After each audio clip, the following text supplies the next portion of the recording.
এই পর্যন্ত শোনার পর আমি তাকে জিজ্ঞাসা করলাম, আরে মিস্টার রায়, আপনার বা আপনার স্ত্রীর কিছু মনে থাকতে নাই পারে, কিন্তু তারপরে কি ঘটেছিল সেটা তো আপনার পাড়া প্রতিবেশী, আপনার আত্মীয় স্বজন, এরা নিশ্চয়ই বলতে পারবে।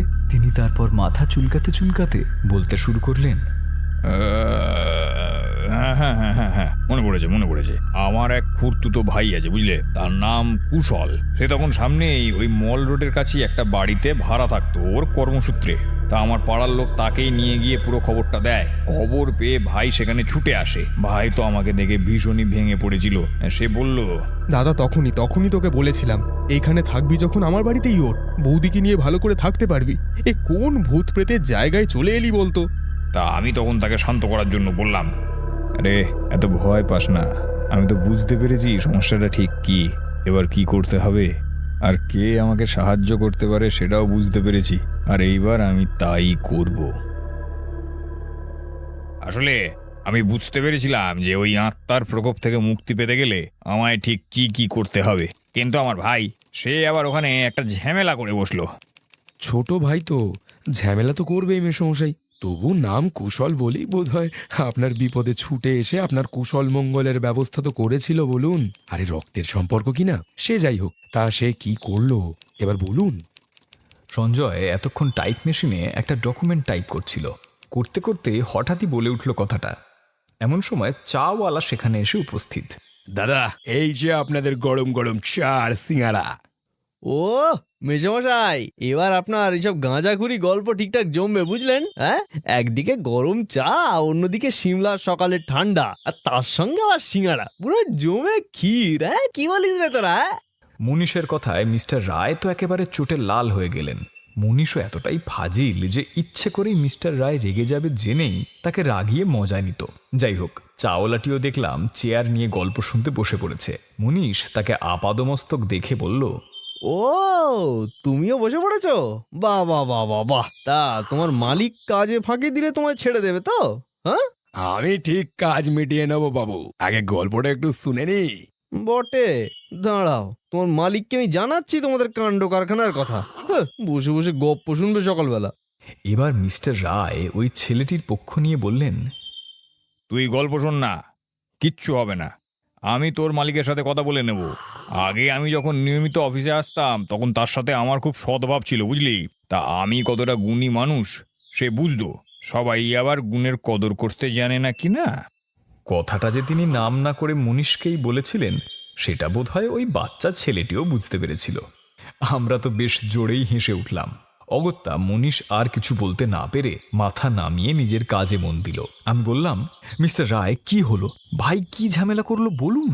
উনি চায়ে একটা চুমুক দিয়ে তারপর সিঙাড়ায় একটা কামড় বসিয়ে বলতে শুরু করলেন, দেখি, বুঝলে, সে একটি ডাক্তারকে আবার সঙ্গে করে নিয়ে এসেছে। তো সে বলল, দেখুন তো ডাক্তারবাবু, কি হয়েছে কিছু ধরতে পারেন কিনা? ব্যাপার স্যাপার তো ভালো ঠেকছে না আমার। তা ডাক্তার তো কত রকম যন্ত্রপাতি দিয়ে ঘন্টাখানেক ধরে আমাকে পরীক্ষা নিরীক্ষা করলো, বুঝলে। তারপর বলল, দেখুন, আমি তো তেমন কোনো রোগ বা শারীরিক সমস্যা কিছুই দেখছি না। আমার মনে হয় সম্ভবত বদহজম, তার জন্যই ওই মাথা টাথা ঘুরে গিয়ে একটু সেন্সলেস হয়ে গিয়েছিলেন আর কি। আর তো কিছু সমস্যা দেখছি না শরীরে। আমি মনে মনে ভেবেছিলাম যে অসুখ এই বাড়িতে লেগেছে বিশ্বে কোনো ডাক্তার নেই যে চিকিৎসা করে তাকে সারিয়ে ফেলতে পারে। তবে ডাক্তার না হলেও এমন একজন আছে যে এই কাজটা করতে পারে। আমি কালই যাব তার কাছে, যে করেই হোক সেই পারবে আমাকে এই বিপদের মধ্যে থেকে উদ্ধার করতে। মিস্টার রায় কিন্তু বেশ বুঝেছিলেন যে এই সব সমস্যার কারণটা অন্য জায়গায়। তিনি কাংড়ায় একজন মুচিকে চিনতেন, যার বিভিন্ন অতৃপ্ত আত্মা এবং সেই আত্মার অলৌকিক কাজগুলোকে আটকাবার একটা বিরাট ক্ষমতাও ছিল। পরের দিন তিনি তার স্ত্রীকে নিয়ে বাসস্ট্যান্ডের নিচে লালপানি স্কুলে যাওয়ার পথে একটা ছোট্ট খুপড়িতে কাজ করা এক মুচিকে দেখতে যান। তিনি সেখানে পৌঁছে এক বয়স্ক মুচিকে দেখতে পান। তিনি এগিয়ে যান তার কাছে। নমস্কার, আমি একটা দরকারে আপনার কাছে এসেছি। আপনার একটু সাহায্য লাগবে আমার একটা বিষয়ে। আমরা সিমলার করাইঞ্চি হাউস থেকে আসছি। এই করাইঞ্চি হাউস নামটা শুনেই সে প্রায় ছানি পড়ে যাওয়া ওই বিধ্বস্ত চোখে একটা চমকে যাওয়া দৃষ্টিতে আমার দিকে তাকালো। নিজের কাঁপা কাঁপা বৃদ্ধ গলায় বলল, কোথা থেকে আসছেন বললেন? আর একবার বলুন। করাইঞ্চি হাউস বললেন মনে হলো। তা ঠিকঠাক শুনলাম তো? আমি তাকে বললাম, ঠিকই শুনেছেন বাবা, ওই করাইঞ্চি হাউসে আমি আর আমার স্ত্রী আমরা এই দুজন কদিন হলো এসে উঠেছি। বুঝলাম। আর তারপরে নিশ্চয়ই কোনো বিপদ ঘটেছে, তাই আমার কাছে আসা হয়েছে, তাই না? তা আমরা দুজনেই মাথা নেড়ে সম্মতি জানালাম। তা তখন সে বলল, বলো বলো, কি হয়েছে তোমাদের সাথে? আদি অন্ত সব খুলে বলবে, কিন্তু লুকোলে আমি আর বাঁচাতে পারবো না, মনে থাকে জানো? বাবা সেইবার আমি বাড়ির বাইরে কারোর হাঁটার আর কথা বলার ছোটাছুটি করার আওয়াজ পেয়েছিলাম। তারপরে প্রথম থেকে শেষ সব ঘটনার পুঙ্খানুপুঙ্খ বিবরণ দিতে শুরু করলেন মিস্টার রায়। মিসেস রায় এখনো ট্রমাটা কাটিয়ে উঠতে পারেননি, তাই তিনি শুধু মুচির মুখের দিকে ফ্যাল ফ্যাল করে তাকিয়ে রইলেন। মিস্টার রায় বলতে বলতে এবার প্রায় শেষ ঘটনার কাছাকাছি চলে এসেছেন। আর তারপর আমাকে আমার স্ত্রীকে একেবারে ছুঁড়ে ফেলে। ঠিক আছে ঠিক আছে, শান্ত হও বাবা, আর বলতে হবে না, আমি বুঝে গেছি। দাঁড়াও দাঁড়াও, দেখো আমি এবারে কি করি। একবার যখন আমার কাছে এসে পড়েছো, তখন তো আর কোনো চিন্তা নেই। মুচি তার ঝুলি থেকে একটা মুদ্রা বার করে চোখ বন্ধ করে কিছু মন্ত্র উচ্চারণ করলেন। তারপর সেই মুদ্রাটিকে একটা শিলের উপর বা একটা পাথরের স্ল্যাব বলতে পারেন, তার উপর ছুঁড়ে দিলেন। তারপর তার অবস্থান ভালো করে পর্যবেক্ষণ করে একটা কিছু গণনা করলেন। তারপর তিনি চোখ খুললেন। তখন তার চেহারায় যেন এক অন্য মূর্তি ফুটে উঠেছে। সে নিজের দুটো হাত দুদিকে প্রসারিত করে হাসতে হাসতে বলল, তোদের আর কোনো মৃত্যু ভয় নেই। আমি মানুষ চোখে দেখতে পাচ্ছি তোর কুলদেবতার শক্তি এবং তোর অসীম সাহসের সাথে হার না মানা লড়াইয়ে দেবী তুষ্ট হয়েছেন। তবে শোনো, ওই ভবনটিতে বেশ কিছু আত্মা আছে, তারা মেয়েদের বেশি আক্রমণ করে। তাই লক্ষ্য করে দেখবি ও ভবনের এবং তার আশেপাশে বসবাসকারী নারীরা কোনো না কোনোভাবে অসুস্থই থাকে। মিস্টার রায় পরে জানতে পেরেছিলেন যে তার মহিলা প্রতিবেশীরা চিরকাল ক্লান্ত, শক্তিহীন এবং অস্বাস্থ্যকর বোধ করেন, আর তারা এটা স্বাভাবিক বলেই মেনে নিয়েছেন। কিন্তু এর পিছনে থাকা কোনো কারণই তারা কোনো দিন ঘেঁটে দেখবার চেষ্টাও করেননি। শোন, আমি কাল তোদের বাড়িতে যাব। একটা বিশেষ আচার অনুষ্ঠান করতে হবে। এটা ধর, আর এই নে।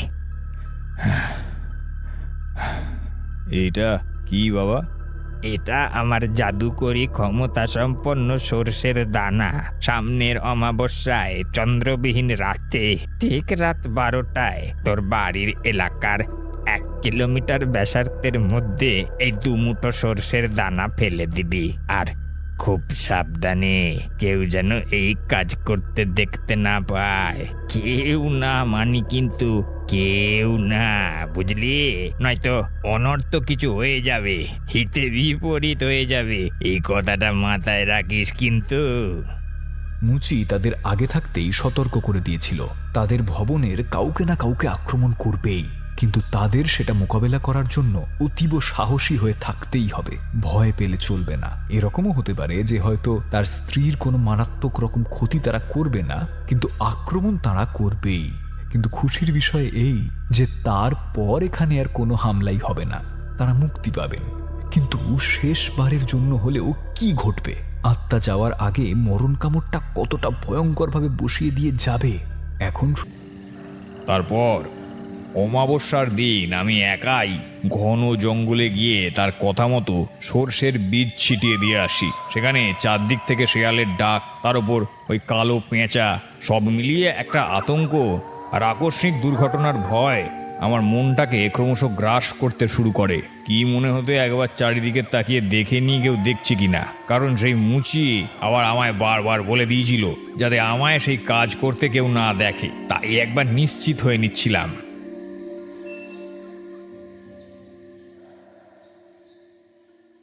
সে কি মেজমশাই, আপনি এত শিক্ষিত, আপনি বলেন আপনি নাকি সেই সময় তখনকার দিনের গ্র্যাজুয়েট? হ্যাঁ, আপনি কি না শেষে এইরকম কুসংস্কার টুকটাক ভাবা যায় না?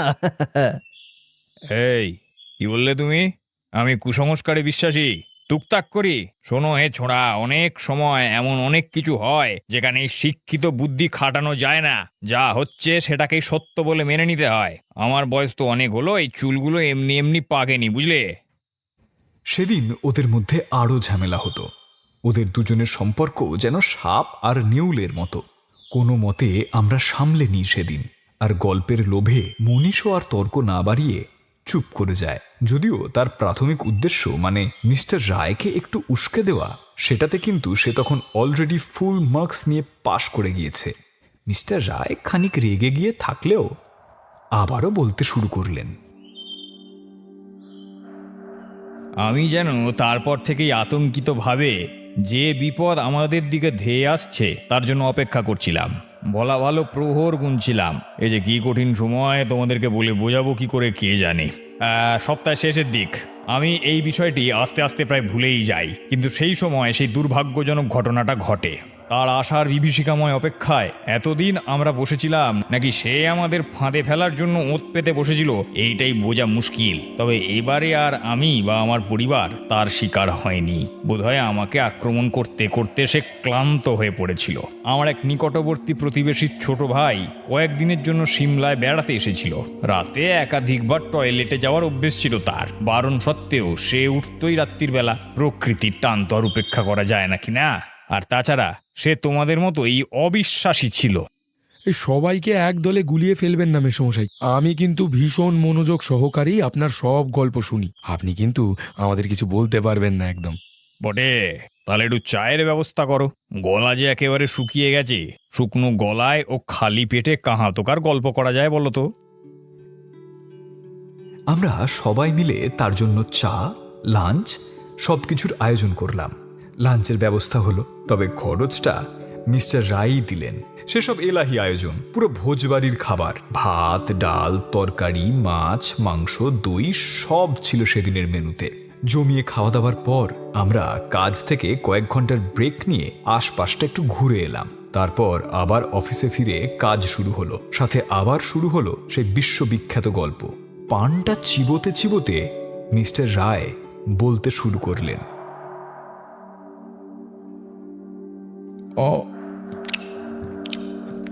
তা বেশ ভালোই কাটছিল, তার সাথে আমাদের আলাপও বেশ জমে গিয়েছিল। আমাদের তাসের আসরেও সে প্রায়শই আসতো। বয়স ওই 19-20। তা সেই ছেলেটির ভূত প্রেতে ছিল চরম অবিশ্বাস। সে বেশ গর্ব করেই আমাকে বলতো, তা দাদা, আমার দিদির কাছে শুনলাম আপনাদের বাংলোয় নাকি কি সব অদ্ভুতের কাণ্ডকলাপ হয়েছে। সেই সব কি সত্যিই নাকি? আগে হ্যাঁ ভাই, সত্যি সেই সব ঘটেছে, এবং তোমার দিদিরাও নিজে চোখে সমস্ত ঘটনার সাক্ষী থেকেছে। তা বোঝো, আমি তাকে এই কথাগুলো বলা মাত্র সে তো শুনে খুব জোরে হেসে উঠল। তারপর হাসতে হাসতেই বলল, দিদির মুখে শুনেছিলাম আপনি গ্র্যাজুয়েট, উচ্চ শিক্ষিত। আপনিও এইসব বুজরুকিতে বিশ্বাস করেন নাকি?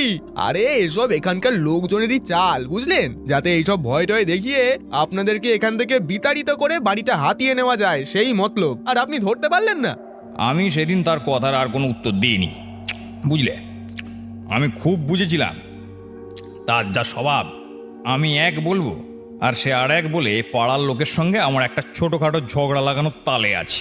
তারপরই তার সাথে সেই মর্মান্তিক ঘটনাটা ঘটে যায়। আমি বিচলিত হয়ে প্রশ্ন করি, কি ঘটে মিস্টার রায়? কোনো ভয়ঙ্কর কিছু? তিনি বললেন, তা সে খানিকটা ভয়ঙ্কর তো বটেই বাবা। সেই মুচি আমায় আগেই বলেছিল এই আত্মা বাংলো ছেড়ে যাওয়ার আগে ওই আবাসনের কারোর আবার চরম কোনো ক্ষতি করে যাবে। তবে কার ক্ষতি হবে সেটা তিনি গণনা করে ঠিকমতো বুঝতে পারেননি।